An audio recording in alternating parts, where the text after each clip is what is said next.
नमस्कार। खुलासा इंडिया में आपका स्वागत है। राजनीति की पाठशाला में आओ राजनीति करें।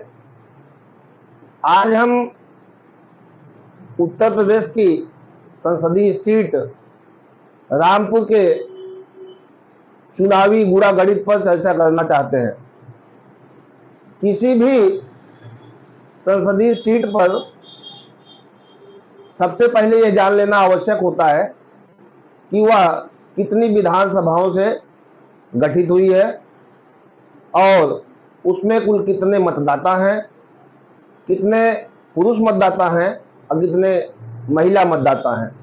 फिर बात आती है कि वहां पर कितनी पार्टियां और कितने लोग चुनाव लड़ रहे हैं।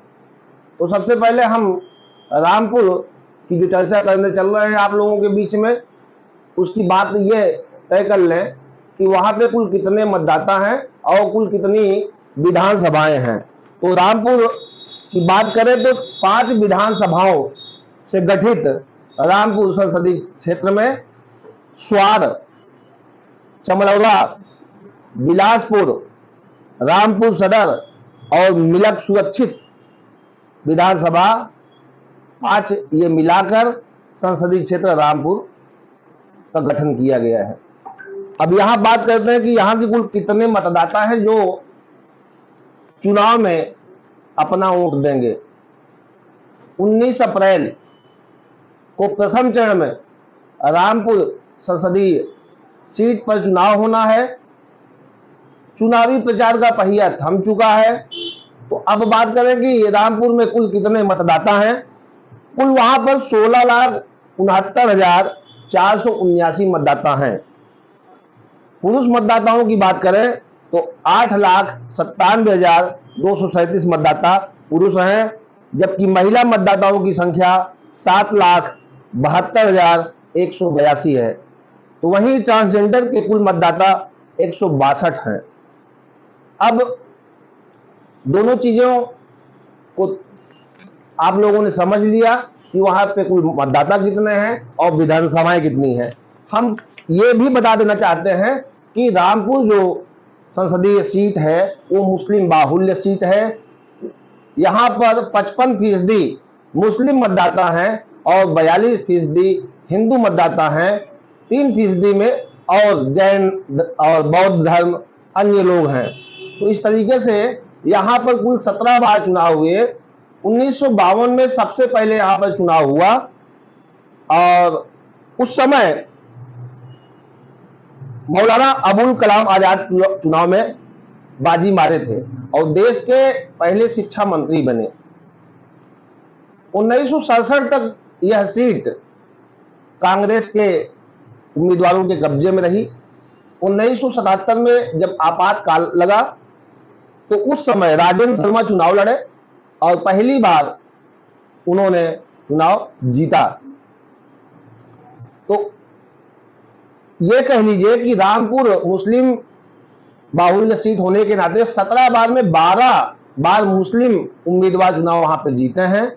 सिर्फ 5 बार हिंदू उम्मीदवार वहां पर चुनाव जीत सके हैं। पहले रामपुर कांग्रेस का गढ़ कहा जाता था। बाद में वो समाजवादी पार्टी के नेता आजम खां जब से राजनीति में सक्रिय हुए तो वह सीट जो है सपा की कही जाने लगी, सपा का गढ़ हो गया। और वहां पर 2019 की बात करें तो आजम खां स्वयं चुनाव लड़ते हैं और वो चुनाव वहां से जीतते भी हैं। उनके चुनाव लड़ने की स्थिति में भाजपा ने अपना उम्मीदवार फिल्म अभिनेत्री जयप्रदा को उतारा। तो हम आपको बता दें कि समाजवादी पार्टी से जो उम्मीदवार आजम खां रहते हैं उन्हें वोट मिलता है 5,59,117 और बीजेपी की जयप्रदा उम्मीदवार रहती हैं उन्हें वोट मिलता है 4,49,180। इस तरह जीत का अंतर जो लीड वोट जिसे कहते हैं 1,09,000 997 वोट से आजम खां चुनाव जीत जाते हैं। हम जयप्रदा की बात करें तो यही आजम खां 2004 और 2009 दोनों लोकसभा चुनाव में समाजवादी पार्टी से इनका प्रचार करते हैं। दोनों बार जयप्रदा चुनाव जीतती हैं। जयप्रदा अमर सिंह की बड़ी खास थी, उन्हीं के द्वारा लॉन्च की गई थी और बाद में आजम खां और अमर सिंह के बीच में मनमुटाव हुआ तो दोनों के बीच में इतनी तल्खियां बढ़ी कि आजम खां जिस लिए जाने जाते हैं असंसदीय शब्दों से अमर सिंह को नवाजा। आजम खां एक ऐसे नेता हैं जिनके बारे में कहा जाता है कि वो कब किसी को क्या कह दे वो खुद नहीं समझ सकते हैं। तो वैसे तो वो गुंडे किस्म के नेता नहीं हैं, पर सत्ताधारी होने के नाते उसकी गुंडई सत्ता की खूब जमकर करते हैं। 2012 से 2017 तक जब अखिलेश सूबे के मुख्यमंत्री बने थे तो आजम खां का जो सरकार में वजूद था वो दूसरे रूप में था, दूसरा मुख्यमंत्री उनको कहा जाता था अखिलेश सरकार में, और आजम खां जो चाहते थे वही होता था। आजम खां की बात करें तो मुलायम सिंह संस्थापक थे समाजवादी पार्टी के और आजम खां वो भी सपा के संस्थापक सदस्य रहे। जब मुलायम सिंह कल्याण सिंह को पार्टी में मिला लिया तो आजम खां उस समय मुलायम सिंह से भी नाराज हो गए और पार्टी छोड़ दी थी। देश में कुछ ऐसे नेता हैं जो अपने जिले में जाने जाते हैं, जिले के बराबर वो अपना कद रखने लगते हैं, तो उन्हीं में से आजम खां भी हैं। इन दिनों उनकी स्थिति राजनीतिक ठीक नहीं चल रही है। वो उनका लड़का जेल में है। 12 से लेकर 17 तक आजम खां ने जौहर यूनिवर्सिटी तमाम जो अपनी संपत्तियां बनाई, तमाम जो विरुद्धकारी की, उसकी 2017 से जब सूबे में सरकार बदली, योगी सरकार आई तो जांच कराई और अब्दुल्ला उनके जो लड़के हैं वो रामपुर सदर विधानसभा से चुनाव जीते थे और बाद में अयोग्य घोषित हो गए। वहां भी चुनाव कराया गया और भारतीय जनता पार्टी ने वहां पे उपचुनाव जो हुआ उस पर कब्जा कर लिया। तो रामपुर जो संसदीय सीट है वो बहुत महत्वपूर्ण है। यहाँ पर हम और बता देना चाहेंगे कि 2014 में जब मोदी लहर थी देश में, उस समय भारतीय जनता पार्टी ने डॉक्टर नेपाल सिंह को अपना उम्मीदवार बनाया और नेपाल सिंह विजयी हुए। उन्हें कुल 3,58,616 मत मिले और दूसरे स्थान पर सपा उम्मीदवार नसीर अहमद खान रहे जिन्हें 3,35,181 मत ही मिल सके। इस बार जीत का अंतर 23,435 का रहा। 2009 में जैसा मैंने बताया कि समाजवादी पार्टी की टिकट से फिल्म अभिनेत्री जयप्रदा चुनाव जीती थी। उन्हें 2,30,734 वोट मिला था। दूसरी तरफ कांग्रेस पार्टी से नूर बेगम बानो 1,99,793 मत उन्हें मिले थे। इस बार जीत का अंतर 30,931 रहा। रामपुर खास संसदीय सीट पर 2004 में पहली बार जयप्रदा चुनाव जीती थी।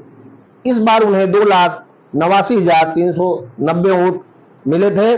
दूसरी तरफ उस चुनाव में कांग्रेस पार्टी के उम्मीदवार बेगम नूर बानो थी जिन्हें 2,03,916 मत मिले थे। इस बार जीत का अंतर 85,474 का रहा। तो कुल मिलाकर जयप्रदा वहां पे आजम खां की बदौलत ही वहां चुनाव जीतती रही और चुनाव जीतने के बाद जब आजम खां से उनका बिगाड़ हो गया तो चुनाव हार गई। बाद में भारतीय जनता पार्टी में शामिल हो गई। यहां पर हम एक और बात बता दें कि नवाब परिवार हुआ करता है। 1966 और 1999 में कांग्रेस के सिंबल पर नूर बानो ने अपना परचम लहराया था। ये सीट नवाब खानदान के साथ ही कांग्रेस की गढ़ रही और यहाँ पर जो है नवाब जुल्फिकार अली खान 1967 से 1971 तक लगातार 2 बार सांसद रहे। और ये बात करें हम यहाँ पे तो 3 चुनाव में मिली हार के बाद 2004 में समाजवादी पार्टी की जयप्रदा चुनाव जीती थी और राजेंद्र शर्मा दोबारा 1991 में फिर से सांसद यहाँ बने थे। तो इस तरीके से यहाँ जो मुस्लिम मतदाता 55% है, तो जब तक मुस्लिम मतदाताओं का साथ नहीं मिलता तब तक यहाँ पर कोई भी उम्मीदवार चुनाव नहीं जीतता।